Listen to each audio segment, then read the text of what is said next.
ሰላም ጤና ይስጥልኝ የተወደዳችሁ ተመልካቾቻችን ከከፋ ቴሌቪዥን የሰዓቱን ዜናዎች ይዘን ቀርበናል። ከዜናዎቹ ጋር ቤተልሔም መምሩ ነኝ። አብራችሁን ቆዩ። የብልጽግና ፓርቲ በመደበኛው ጉባኤ ባስቀመጠው የትኩረት አቅጣጫ መሰረት ፈጠራና ፍጥነትን ያማከለ ተጨባጭ ለውጥ ለማምጣት በቁርጠኝነት መስራት እንደሚገባ በደቡብ ምዕራብ ኢትዮጵያ ሕዝቦች ክልል የመንግስት ረዳት ተጠሪና የፖለቲካ አቅም ግንባታ ዘርፍ ኃላፊ አቶ ነጋ አበራ ገለጹ። አቶ ነጋ አበራ ይህንን ያሉት በሁለተኛ ዙር የፓርቲ ጉባኤ ላይ በተላለፉ ውሳኔዎችና አቅጣጫዎች ላይ በካፋ ዞን ማዕከል አጠቃላይ የአመራሮች ውይይት መድረክ ተገኝተው ባደረጉት ንግግር ነው።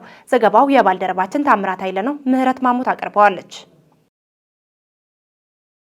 በመድረኩ ተገኝተው እንኳን ደህና መጣችሁ የሚል መልእክት ያስተላለፉት የዞን መንግስት ዋና ተጠሪና የብልጽግና ፓርቲ ቅርንጫፍ ጽህፈት ቤት ኃላፊ አቶ አጥናፉ ኃይለም የፓርቲን ተልዕኮ መሰረት ባደረገ ባለፈው ዓመታት በርካታ ተግባራቶች ሲከናወኑ መቆየታቸውን አንስተው በዚህም አመርቂ ውጤቶች መመዝገባቸውን ገልጸዋል። መድረኩ በሁለተኛ ዙር በብልጽግና ፓርቲ መደበኛ ጉባኤ የተቀመጡ አቅጣጫዎችን በተቀናጀ መንገድ ለማስኬድ ታልሞ የተዘጋጀ መሆኑን አንስተዋል። ኖረን ጊዜ አቅም የሚሆነን ጉልበት የሚሆነንን በመቀሩን ቀጣይ የምርጫ ጊዜያት ሶስተኛ ጉባኤ እስከሚደርስ ድረስ ወይም እስከ ምርጫ ድረስ የምንሰራቸው ስራዎች ፓርቲያችን በብቃት በመገምገም በብቃት በመለየት ምንመራባቸውን አጀንዳዎች ምንመራባቸውን አቅጣጫዎች አስቀምጦ ዛሬ እዚህ ቦታ ላይ እንድንሰበሰብና የመጣውን አቅጣጫ በአግባቡ ተነጋግረን ተመካክረን ተወያይተን ወደ ተግባር ለማስገባት ወይም ለመግባት የህዝባችንን ሁለንተናዊ ተጠቃሚነትን ለማጠናከር ታሳቢ ያደረገ መድረክ ነው የተፈጠረው።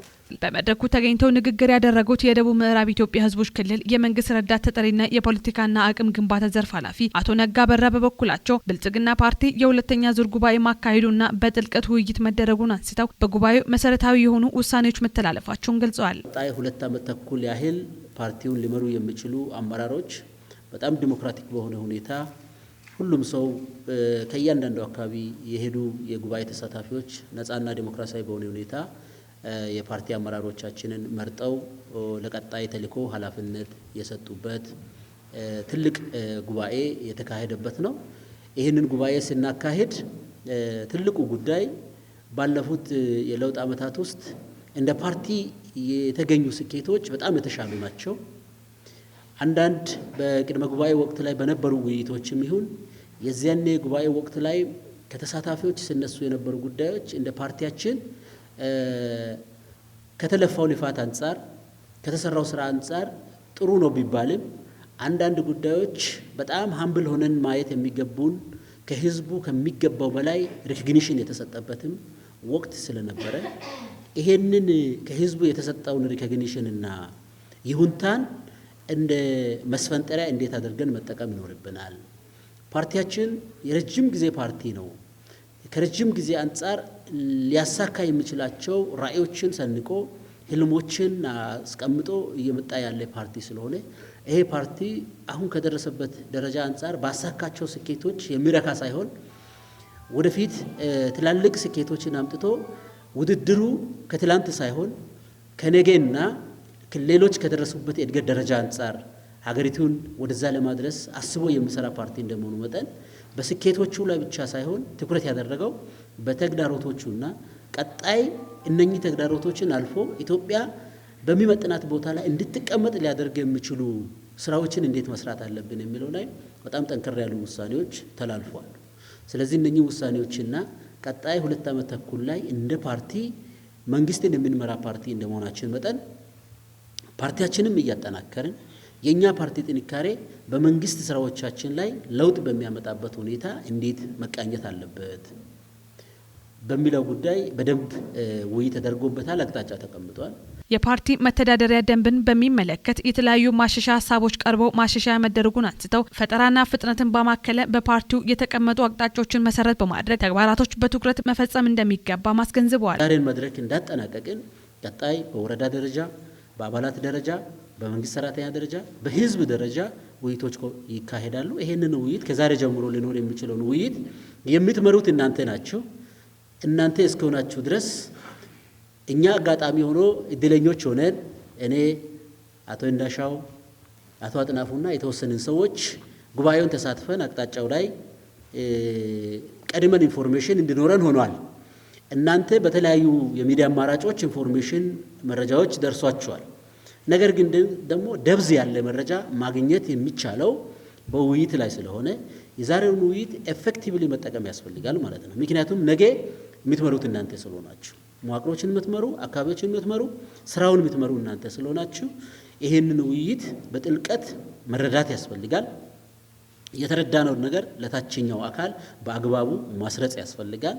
ስለዚህ የዛሬውን ውይይት በአግባቡ ተጠቅመን አንድም የታችኛውን መድረክ በአግባቡ ማኔጅ ለማድረግ፣ ሁለትም እንደ ዞን የዞን አመራር ናችሁና ቀጣይ በእነኚህ የውሳኔ ሀሳቦችና አቅጣጫዎች ላይ ተመስርቶ እያንዳንዱ መዋቅር እያንዳንዱ ተቋም የራሱን እቅድ ከልሶ በዛ አግባብ ከውሳኔዎችና አቅጣጫዎች ጋር የተጣጣመ እቅድ ነድፎ በዞኑ ውስጥ የሚሰሩ ስራዎችን መምራት አስፈላጊ ሆኖ ስለሚገኝ የየተቋማችሁን እቅድ ለመከለስ የየተቋማችሁን እቅድ ከጉባኤው አቅጣጫ ጋር ለማዋሃድ በበቂ ሁኔታ የጉባኤውን መሰረታዊ አቅጣጫ መያዝ ተገቢ ስለሆነ እነኚህ ሁለት ጉዳዮችን ለማሳካት የዛሬውን መድረክ ኤፌክቲቭሊ መጠቀም በጣም ወሳኝ ስለሆነ እያንዳንዷን ነጥብ በደንብ ይዛችሁ ለዞናችሁ በሚመጥን ደረጃ በሚጠቅም ደረጃ ትላንት በመጣችሁበት ስፒድ ብቻ ሳይሆን ይህንን ፍጥነት ጨምራችሁ ዞኑ ላይ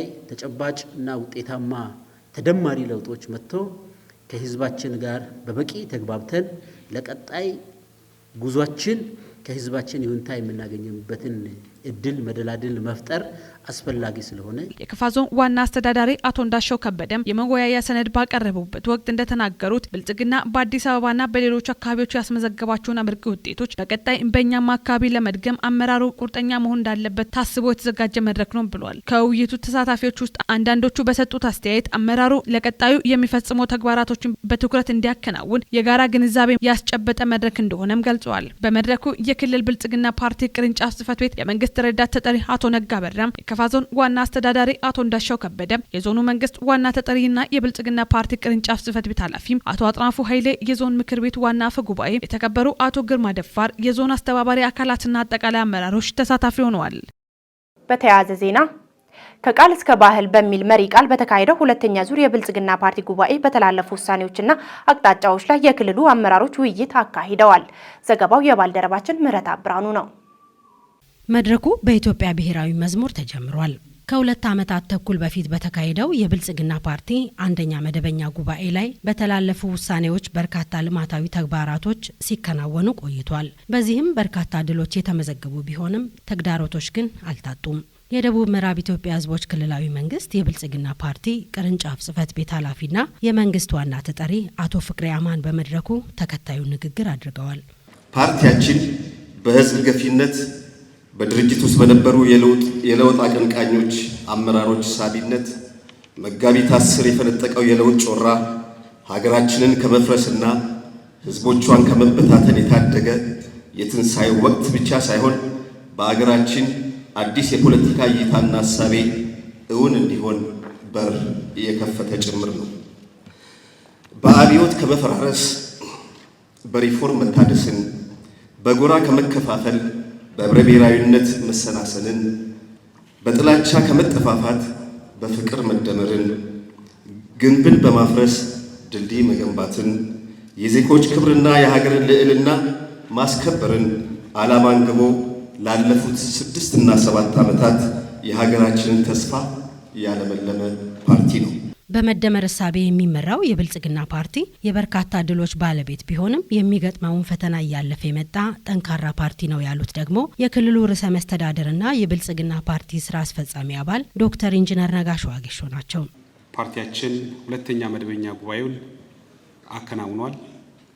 በተለይ በመደመር አስተሳሰብ የተቃኘውና የተወለደው የብልጽግና ፓርቲ ባለፉት ጥቂት ዓመታት ውስጥ በርካታ ማህበራዊ፣ ኢኮኖሚያዊ፣ ፖለቲካዊና ዲፕሎማሲያዊ ድሎችን በማስመዝገብ የገጠሙትን ፈተናዎችንም በድል በመሻገር እነሆ ዛሬ እዚህ ደረጃ ላይ ደርሰናል።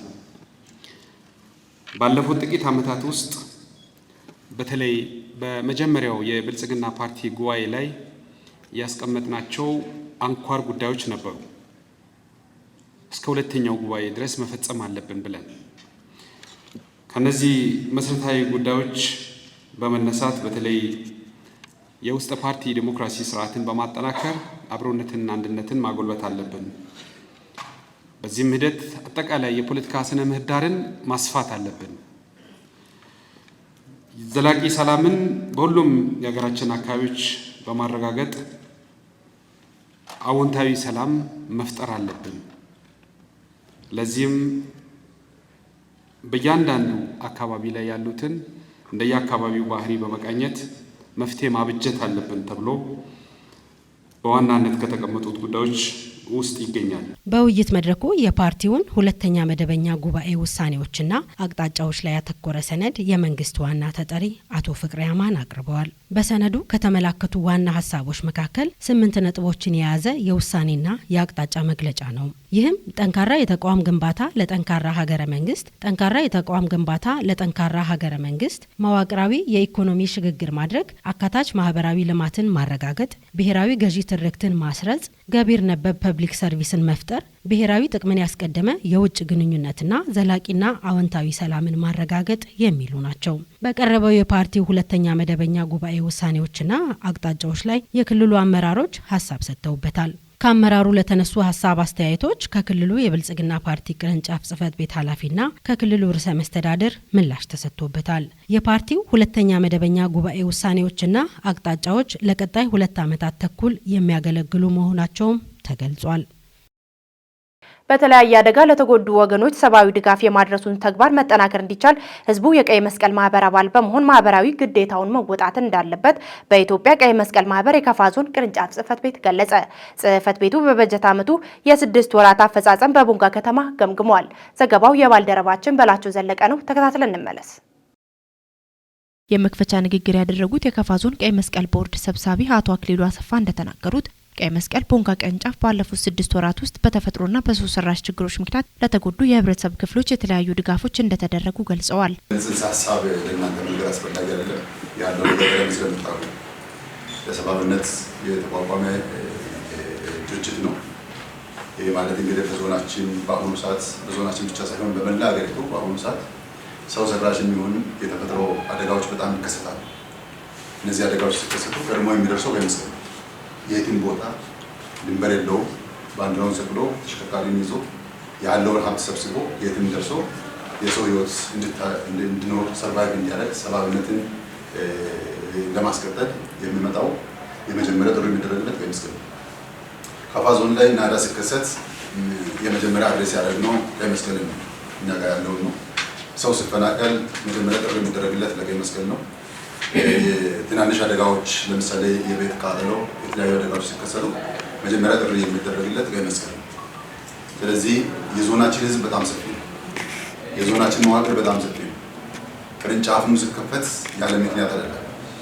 ስለዚህ ቅርንጫፍ ሲከፈት የቀይ መስቀል ቅርንጫፍ ከድሮ ደቡብ ክልል ከፋ ተፈቅዶ ከቤንች ቀጥሎ ከፋ ተፈቅዶ ሲከፈት በምክንያት ነው የተከፈተው። አባል በጣም ማብዛት ይጠበቅብናል። መዋቅሩ ብዙ ነው። ድጋፍ ለዛ ልክ እንድታከልበት ተብሎ ነው የተከፈተው። ይህን ስንል እንግዲህ ይሄ ሁሉ ጥቅም ካለ ከአባላት ወይም ከህዝቡ የሚሰበሰበው ሀብት ወይም ከረጂ ድርጅቶች የሚሰበሰበው ሀብት ተሰብስቦ ለህዝባችን የሚውል ከሆነ ለድንገተኛ አደጋዎች የሚውል ከሆነ ለህዝባችን የሚደርስ ከሆነ ድርጅቱን በጣም መደገፍ ያስፈልጋል። ከወረዳዎች የተውጣጡ የመድረኩ ተካፋዮች በበኩላቸው የቀይ መስቀል ማህበር የተለያዩ ድጋፎችን እያደረገ መሆኑን ተናግረዋል። የከፋ ዞን ቀይ መስቀል ቅርንጫፍ ጽህፈት ቤት ኃላፊ አቶ አለማየሁ ከበደ በበኩላቸው ሁሉም ህብረተሰብ የቀይ መስቀል ማህበር አባል በመሆን የድርሻቸውን እንዲወጡ ተናግረዋል። የቦርድ ሰብሳቢው በተጨማሪ በዞንና በወረዳዎች የሚታየውን የቀይ መስቀል ገቢ አሰባሰብ ዙሪያ የሚታየው ችግር መስተካከል እንደሚገባ አሳስበዋል። ለወጣቶች ጥራቱን የጠበቀና ተገቢነት ያለውን ስልጠና በመስጠት ውጤታማ እንዲሆኑ የቴክኒክና ሙያ ኮሌጆች ሚና አጠናክረው ሊወጡ እንደሚገባ ተገለጸ። በተለይም የአጭር ጊዜ ስልጠና በመስጠት የራሳቸውን ስራ እንዲፈጥሩ ተወዳዳሪ እንዲሆኑና በኢኮኖሚው ዘርፍ ውጤታማ መሆን እንዲችሉ የዓለም ባንክ ከስራና ክህሎት ሚኒስቴር ጋር በመሆን እየሰራ እንደሚገኝ ተገልጿል። ፍጹም ተሾመ ተጨማሪ አለው። በመድረኩ ተገኝተው ንግግር ያደረጉት የቦንጋ ፖሊቴክኒክ ኮሌጅ ምክትል ዲን ወይዘሮ ለጢፋ አህመድ ተቋማት ውጤታማ ለመሆን ከባለድርሻ አካላት ጋር ተቀናጅተው መስራት ይጠበቅባቸዋል ብለዋል። አንድ ተቋም የያዘውን እቅድ ወይም ያለውን ግብ አቺቭ ለማድረግ የባለድርሻ አካላት ሚና ተሳትፎ ወሳኝ ሚና እንዳለው ይታመናል። ይህ እንደ ሀገር ውጤታማ የሆነ ባለው ፕሮጀክት ውስጥ በመካተት ኮሌጁ ሀገር የምትጠበቅበትን ኃላፊነት ለመወጣት ዝግጁ መሆኑን አስረድተዋል። የስራና ክህሎት ሚኒስቴር ከዓለም ባንክ ጋር በመተባበር በትምህርት ተቋማት የሙያ ክህሎትን በማዳበር ዜጎች የራሳቸውን ስራ በመፍጠር መንቀሳቀስ እንዲችሉና ለመቅጠርም የሚያስችል አግባብነት ያለው ድጋፍ በመስጠት ሴቶች እንዲሁም አካል ጉዳተኞችና የተገለሉ አካላትን ተጠቃሚ ማድረግን ዓላማ ያደረገ ስልጠና እየተሰጠ እንደሚገኝ የፕሮጀክቱ የሶሻል ዴቨሎፕመንት ስፔሻሊስት አቶ መለስ ይመር አስረድተዋል። የዚህ ፕሮጀክት ዋና ዓላማ የኢትዮጵያ ወጣቶች እንግዲህ የኢትዮጵያ ወጣቶች ስንል እድሜያቸው ከ18 እስከ 30 ዓመት የሆኑ ወጣቶችን በዋናነት ደግሞ ትኩረት የሚያደርገው ሴቶችንና የተገለሉ የህብረተሰብ ክፍሎች ወይም ማርጂናላይዝድ ግሩፕስ ይሏቸዋል ፈረንጆቹ። መገለል ማለት ምንድነው? በዛች አገር ፖለቲካዊ፣ ኢኮኖሚያዊ በመንግስት መዋቅር ውስጥ የጎላ ሰፊ ተሳትፎ ያልነበራቸው የህብረተሰብ ክፍሎች በቂ እውቀት እያገኙ በኢኮኖሚ ውስጥ ሰፊ እንቅስቃሴ እንዲኖራቸው በመንግስት ስልጣን መዋቅር ውስጥ ትልቅ ቦታ እንዲኖራቸው ድጋፍ ለማድረግ ያለመ ነው ማለት ነው። በዚህም የቦንጋ ፖሊቴክኒክ በስራና ክህሎት ሚኒስቴር በዓለም ባንክ ተመራጭ ከሆኑ መካከል አንዱ ሲሆን የአካባቢን ተጨባጭ ሁኔታ በመጠቀም በዘርፉ ለሚሰማሩ ድጋፍ እንዲያደርግ ፕሮጀክቱ የበኩሉ እንደሚወጣ ተመላክቷል። ፕሮጀክቱ እንደ ሀገር ቢያንስ 200 ሺህ ወጣቶችን ተጠቃሚ ለማድረግ ውጥን እንዳለውም ተገልጿል። የስልጠና ተሳታፊዎች በበኩላቸው ባገኙ ስልጠና የተሻለ ግንዛቤ መያዛቸውን ገልጸው በቀጣይም የሚጠበቅባቸውን በመወጣት ተጠቃሚ ለመሆን እንደሚተጉም ተናግረዋል። ፕሮጀክቱ በቀጣይ ጠንካራ የሆኑትን እንደ ሀገር በማወዳደር ተሸላሚ እንደሚያደርግም በስልጠናው ተመላክቷል። በህዝብ ተሳትፎ የኮሪደር ልማት አጠናክሮ መቀጠሉን የጊምቦ ወረዳ አስተዳደር ገለጸ። በወረዳው በሚገኙ ከተሞች የተካሄደ ያለው የኮሪደር ልማት አበረታች መሆኑ ተገልጿል። ዘገባው የጊምቦ ወረዳ መንግስት ኮሚኒኬሽን ነው። ብሩክታይት ብርሃኑ ከማዘጋጃ ከተሞች ከሚሰራው የኮሪደር ልማት ስራ ባሻገር የፌዴራል መንገድን ተከትሎ የሚገኝ የበየሞ የህዝብ እንቅስቃሴ ጥሩ ተመክሮ በመሆኑ በሌሎች ቀበሌዎች ሊጠናከር እንደሚገባ የወረዳው ዋና አስተዳዳሪ አቶ ትብብሩ አሰፋ ገልጸዋል። በጊምቦ ወረዳ በበየሞ ቀበሌ ማህበረሰቡን በማሳተፍ የመንገድ ኮሪደር ስራ በጥሩ ሁኔታ ማከናወናቸውን ነዋሪዎች ገልጸዋል። ቀደም ሲል የገጠር መንደር ሲሆን በአሁኑ ሰዓት ማህበረሰቡ እየሰራበት በመሆኑ ወደ ከተማነት በመቀየሩ አካባቢው ለኑሮ ምቹና ጽዱ የማድረግ ስራ ተጠናክሮ መቀጠሉን አቶ መንግስቱ መንገሻ ገልጸዋል። በመሆኑም በአካባቢው ሰፊ የሆነ የቤት እንስሳት እንቅስቃሴ የሚገኝበት በመሆኑ የትራፊክ አደጋ የሚስተዋልበት ሲሆን በኮሪደር ስራ ከዋናው አስፓልት መካከል በሁለቱም አቅጣጫ በ15 ሜትር ውስጥ የሚገኙ መኖሪያ ቤት፣ አትክልት፣ አጥርና ሌሎች አላስፈላጊ ነገሮችን ማህበረሰቡን በማስተባበር ማንሳትና ማስወገድ መቻሉን ጠቁሟል። ከዚህም ባለፈ የቀበሌው አመራር ከህዝብ ጋር የጋራ ግንዛቤ በመጨበጥ ኮሪደር ልማት በሀገር አቀፍ ደረጃ በተያዘው አቅጣጫ በወረዳ ከሚገኙ ማዘጋጃዎች ባለፈ ከጎጀብ እስከ የብጦ ድረስ የሚገኙ ከተሞች ላይ የማጽዳትና የማስዋብ ስራ እየተሰራ በመሆኑ በበየሞ ቀበሌ የታየው የህዝብ ንቅናቄ ተሞክሮ ወደ ሌሎች ቀበሌዎች በማውረድ ሊሰራ እንደሚገባ አቶ መንግስቱ አስገንዝበዋል። ከነዋሪዎች መካከል የትራፊክ አደጋን ከመቀነስ ባለፈ አካባቢን ውብና ማራኪ በማድረግ ለሰዎችና ለተሽከርካሪ እንቅስቃሴ ምቹ ለማድረግ ማህበረሰቡ በራሱ ፍላጎትና ፍቃድ ወደ መንገድ የቀረቡ ቤቶችን በማፍረስ ወደ ኋላ መጠጋታቸውን አቶ ግርማ ከበደ ተናግረዋል። በየሞ ቀበሌ የሚገኝበት አካባቢ የፌዴራል መንገድ የሚገኝበት በመሆኑ ከፍተኛ የትራፊክ ፍሰት የሚታይበት በመሆኑና የደቡብ ምዕራብ ክልል ማዕከል በወንጋ ከተማ አቅራቢያ ሲሆን በክልሉ ለሚንቀሳቀሱ እንግዶች በውስጡ የሚገኙ ሀብቶችን ያለምንም ችግር ከቦታ ቦታ ለማንቀሳቀስ መልካም እድል ነው በማለት የሚመለከተው አካላት በመቀናጀትና በመደገፍ መስራት እንደሚያስፈልግ ተጠቁሟል። በተያያዘ ዜና በወረዳው የሚገኙ ከተሞች በኮሪደር ልማት ጽዱ፣ ውብና ለኑሮ ተስማሚ የሆኑ መምጣታቸውን በሺሾንዴ ወረዳ የመንግስት ኮሚኒኬሽን ጉዳዮች ጽህፈት ቤት አስታወቀ። ጽህፈት ቤቱ በወረዳው እየተከናወነ ስላለው የኮሪደር ልማት እንቅስቃሴ በተመለከተ ማብራሪያ ሰጥቷል። ዘገባው የወረዳው መንግስት ኮሚኒኬሽን ጉዳዮች ጽህፈት ቤት ነው። ተጨማሪ አለ። ኮሪደር ልማት የክቡር ጠቅላይ ሚኒስትር ዶክተር አብይ አህመድ ኢኒሼቲቭ መሆኑን ያብራሩት የሺሾንዴ ወረዳ መንግስት ኮሚኒኬሽን ጉዳዮች ጽህፈት ቤት ኃላፊ አቶ በረከት ገዛኸኝ በገጠርና በከተማ እየተከናወነ ባለው ተግባር አስደሳች ውጤት እየተመዘገበ መሆኑን በመግለጫቸው ጠቁመዋል። ኮሪደር ልማት ስራው ውብ አሻራን በማስቀመጥ ጽዱ፣ ውብና ለኑሮ ተስማሚ የሆነ አካባቢን ለመፍጠር አልሞ የተነሳ እንደሆነ ገልጸዋል። በሺሾንዴ ወረዳ በ2017 እስከ 2019 ዓ.ም ለ2 ዓመት ተኩል ተግባራዊ የሚሆን የኮሪደር ልማት ስራ መጀመሩን የገለጹት አቶ በረከት እስካሁን በገጠርና በከተሞች የተጀመረው ስራ አበረታች ውጤት እየተመዘገበበት እንደሆነም ገልጸዋል። በወረዳው ከወሺ እስከ ዳሄራ ቀበሌ ዋና አስፓልት መንገድን ተከትሎ ህብረተሰቡን በማስተባበር በተሰራው የማጽዳት ስራ ለትራፊክ እንቅስቃሴ እንቅፋት የነበሩ ጢሻዎችን በማስወገድ ክፍት አካባቢ መፍጠር እንደተቻለ ጠቁመዋል። በኮሪደር ልማት እሳቤ የከተሞች ፕላን ተሻሽለው መቅረቡን ያነሱት ኃላፊው በቀረበው ፕላን መሰረት ከተሞችን ማስተካከል ተግባር መጀመሩንም ገልጸዋል። ይህም ከተሞችን በፕላን መሰረት ውብ፣ ጽዱና ለመሰረተ ልማት ዝርጋታ የተመቸ በማድረግ ተወዳዳሪ ከተሞችን ይፈጥራል ብለዋል። የኮሪደር ልማት ስራው በወረዳው ዋና ዋና መዳረሻ መንገዶች በ6 ስኬጅ ከተሞችና በ2 ማዘጋጃ ከተሞች ተግባራዊ እንደሚሆን ያብራሩት አቶ በረከት የማጽዳት እንቅስቃሴው በሁሉም አካባቢዎች እየተተገበረ መሆኑን ገልጸዋል። ባለው አቅም ልክ በአካባቢው ጸጋ መሰረት ህብረተሰቡን በማስተባበር የማልማት ስራ እንደሚሰራ ገልጸው ከተሞችን የከተማውን ፕላን በጠበቀ ልክ በአካባቢው ጸጋዎች በማጠር አረንጓዴ በማልበስ ለትራንስፖርትና ለእግረኞች ምቹ የማድረግ ስራ በአጽንኦት የሚሰራ መሆኑን ገልጸዋል። በገጠር ኮሪደርም አካባቢውን ለማህበራዊ እንቅስቃሴ ምቹና ሰፊ መንገዶችን ይዞ በአካባቢው ጸጋ ልክ የማስዋብና የማሳመር ስራ ይሰራልን ብለዋል። በኮሪደር ልማት ስራው የማህበረሰቡ ተሳትፎ የሚደነቅ መሆኑን ያብራሩት አቶ በረከት በመንገዶች አካባቢ ቋሚ ሰብሎች እንደ ቡና፣ ማንጎ፣ አቮካዶና ባህር ዛፍን በፍቃደኝነት በማንሳት በቀናነት መተባበራቸውን ገልጸው በከተሞችም ከፕላን ውጪ የተሰሩ ቤቶችን በፍቃደኝነት በማፍረስ የልማት አጋርነታቸውን አሳይተዋል ብለዋል። የማህበረሰቡ ድጋፍ በማልማትም መደገም እንዳለበት በአጽንኦት ጠይቀዋል። ክቡራን ተመልካቾቻችን ለሰዓቱ ያዘጋጀንላችሁ ዜናዎች እስካሁን የተከታተላችሁትን ይመስል ነበር።